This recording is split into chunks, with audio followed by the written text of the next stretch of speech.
ऐसे ग्रंथ में लिखा है, यदि किसी से ऐसा अपराध हो गया है तो भस्म धारण करने से इस अपराध का प्रायश्चित हो जाता है।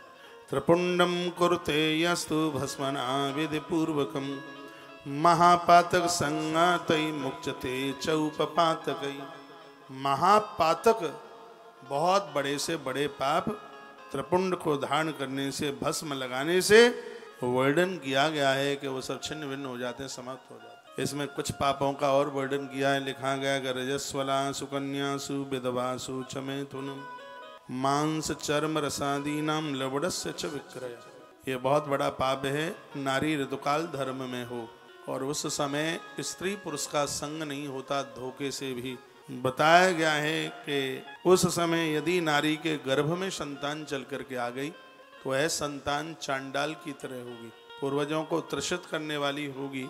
और यदि यह त्रुटि है, गलती हो गई, नारी ऋतुकाल में है, उसके गर्भ में संतान का आना हो गया, पुरुष को चाहिए कि उस समय वह स्त्री के नजदीक ना जावे। रजस्वलासु कन्यासु, ये पाप नहीं, पाप का बाप है कन्या, जिसका विवाह नहीं हुआ और ऐसी कन्या के साथ यदि किसी ने दुराचार किया, 100 गायों का भी दान किया होगा तो पुण्य तत्काल समाप्त हो जाएगा, वह व्यक्ति बच नहीं सकता। विधवासु, ऐसी नारी जिसका पति दुनिया छोड़ के चला गया है, ऐसी नारी के साथ किसी ने कुकर्म किया, दुराचार किया, उस व्यक्ति के भी संपूर्ण पुण्य छीण हो जाएंगे। मांस चर्म रसादी नाम, जो शराब बेच करके अपना परिवार चलाता है, जो मांस बेच करके अपना परिवार चलाता है, या शराब पीता है या मांस खाता है, इनको महापापों में लिया गया है। वर्णन किया है कि भस्म धारण करने से अनजान में, ऐसा तो है नहीं जान करके अपराध कर दें और भस्म धारण कर लें और पापों से मुक्ति हो जाए,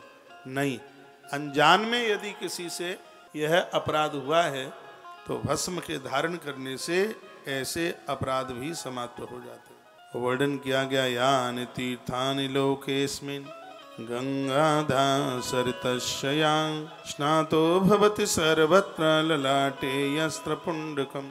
गंगा यमुना नहा करके, नदियां नहा करके तुम बाहर निकल के आते हो तो वहाँ की मिट्टी के द्वारा ही माथे पर त्रिपुंड लगा लीजिएगा, यानी तिलक के बिना, चंदन के बिना बिल्कुल भी न रहे। एक बड़ा सुंदर श्लोक है, श्राद्धे यज्ञे जपे होमे वैश्वदेवे सुरार्चने धृत त्रिपुंड पूतात्मा मृत्युम जयति मानवा। बताया गया कि श्राद्ध काल में जो माथे पर त्रिपुंड लगाता है वह अपनी मौत को जीत लेता है। यज्ञ करते समय माथे पर त्रिपुंड लगाता है, जप करते समय, होम यज्ञ करते समय, देवताओं की पूजा करते समय जो माथे पर त्रिपुंड भस्म धारण करता है पूतात्मा, वो कहते हैं कि वह पवित्र हो जाता है। मृत्युम जयति मानवा, वह व्यक्ति अपनी मृत्यु को जीत लेता है। बड़ा अद्भुत श्लोक है। सुबह में अभिषेक करने को जब जा रहा था तो बच्चे को बोल रहा था, अभिषेक में बाद में बैठना है कि सबसे पहले भस्म बेटा ला करके दे, क्योंकि ये महिमा है इसमें भस्म की। और इन बातों को सुनकर के मुझे नहीं लगता कि कोई तिलक, एक दिन मैंने परसों शायद बोला है, बिना माथे पर चंदन रोली तिलक लगाए बिना आप पूजा करते हैं, 1% भी उस पूजा का कोई फल नहीं मिलता।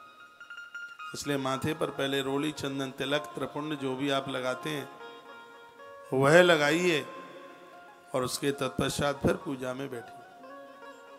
पूजा एक नियम विधि के साथ में होती है तो पूजा का फल भी तत्काल प्राप्त होता है। श्राद्ध, यज्ञ, जप, होम,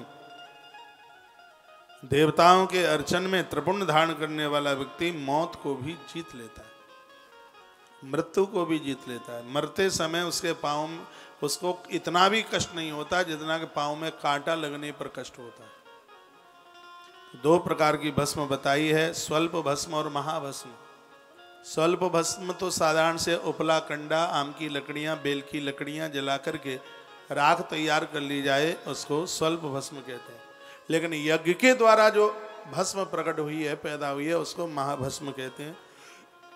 ये महाभस्म भगवान को बहुत ज़्यादा प्रिय है।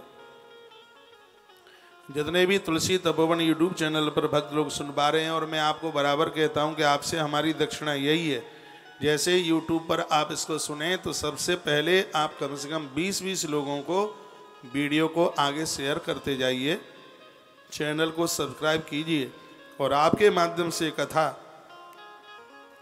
आगे लोगों के पास पहुंचती है